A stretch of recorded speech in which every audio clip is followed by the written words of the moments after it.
भगवान बुद्ध को ज्ञान प्राप्त हुआ।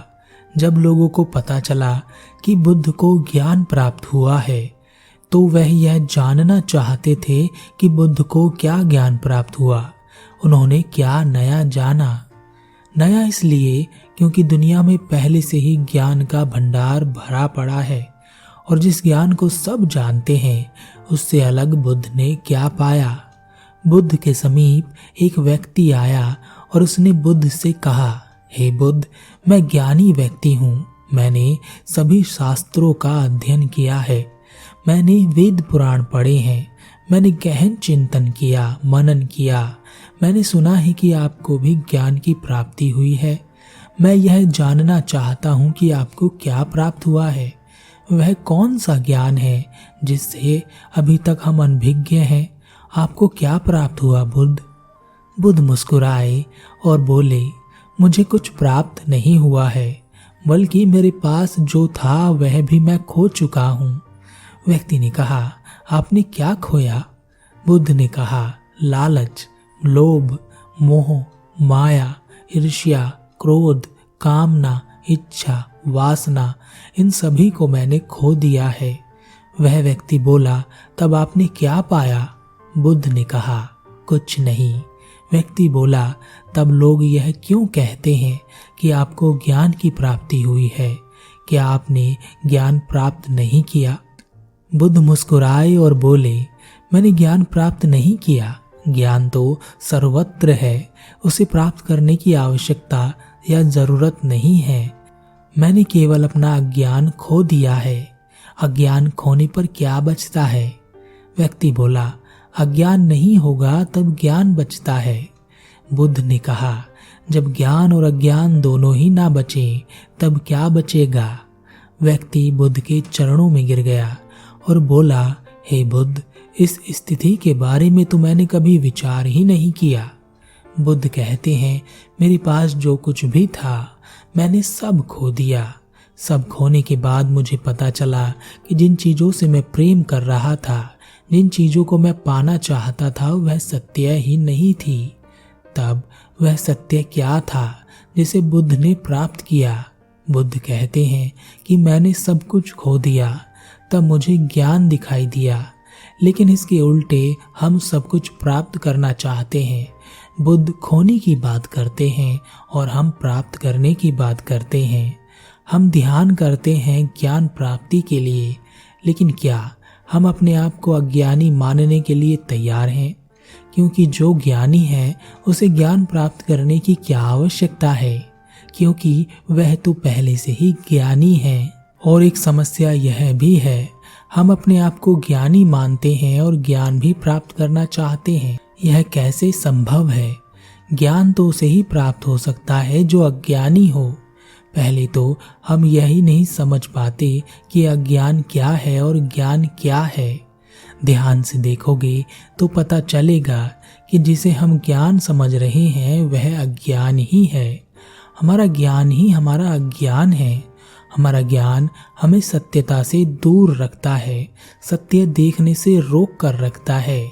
किसी व्यक्ति को प्रताड़ित करने में कोई ज्ञान की बात नहीं, लेकिन दुनिया के प्रत्येक धर्म ग्रंथों में आपको ऐसे ज्ञान के भंडार मिलेंगे जिसमें बताया गया है कि किसी व्यक्ति को कैसे प्रताड़ित करना चाहिए। जब हम इस तरह की चीज़ों को ज्ञान के तौर पर स्वीकार कर लेते हैं तब हम सत्य से बहुत दूर हो जाते हैं। हमारा ज्ञान कहता है कि हम सांस लेते हैं और जीवित रहते हैं, लेकिन ध्यान से देखोगे तो पता चलेगा कि हम कभी सांस नहीं लेते। श्वास स्वतः ही चलती है, क्योंकि अगर हम सांस ले सकते और बंद कर सकते तो हम कभी भी सांस को बंद कर सकते थे और कभी भी शुरू कर सकते थे।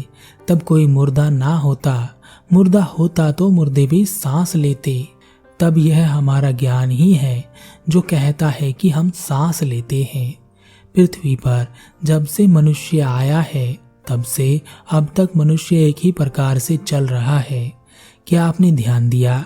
व्यक्ति गरीब हो या अमीर, सब में एक सी ही भावनाएं हैं। सब क्रोध भी करते हैं, प्रेम भी करते हैं, सब लालची हैं, सब स्वार्थी हैं, पूर्व में बड़े बड़े राजा और सम्राट हुए। उन्होंने बहुत कुछ अपनी इज्जत बनाने के लिए नष्ट किया, बर्बाद किया, लेकिन आज वह राजा और सम्राट नहीं है। उनकी जगह हम हैं। जो एक सम्राट करता है वही गरीब व्यक्ति भी करता है। वह भी अपनी इज्जत बचाने के लिए कुछ भी कर सकता है। किसी की भी हत्या कर सकता है, किसी को भी बर्बाद कर सकता है, आत्महत्या भी कर सकता है। और अंत में चाहे सम्राट हो चाहे कोई गरीब व्यक्ति हो, एक ही स्थिति में प्राण त्यागते हैं।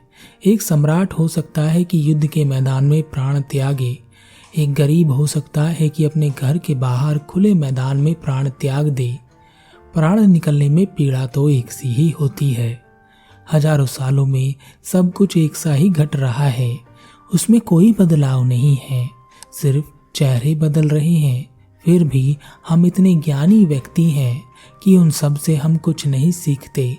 हम भी वही गलतियां दोहराते हैं जो पहले ही हो चुकी हैं, और उसका परिणाम भी हम जानते हैं, फिर भी वही गलतियां बार बार करते रहते हैं। इसलिए बुद्ध कहते हैं, हम अज्ञानी हैं। जिसे हम अपना ज्ञान समझ रहे हैं वही ज्ञान हमें सत्यता से दूर रखता है।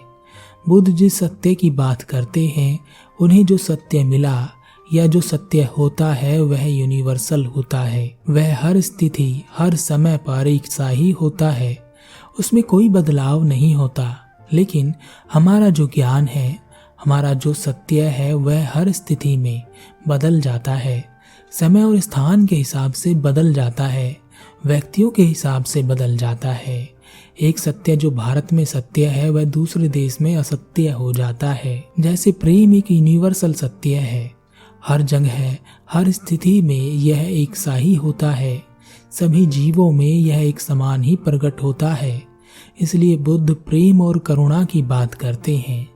लेकिन बुद्ध जिस प्रेम और करुणा की बात करते हैं, हम उसे समझ नहीं पाते।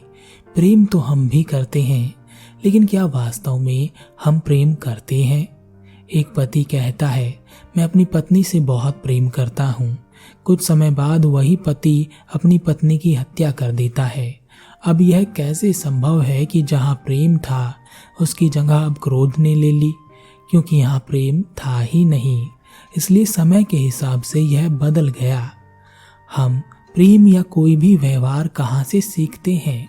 यह सब अपने आसपास के वातावरण से, समाज से हम सीख रहे हैं। हमारी बुद्धि हमारे विचारों से निर्मित हो रही है। यह विचार बाहर से मस्तिष्क में डाले जा रहे हैं, जिससे हमारी समझ विकृत होती जा रही है। प्रेम एक स्वाभाविक प्रक्रिया है जो स्वयं प्रकृति की देन है, और यह प्रकृति का एक हिस्सा भी है।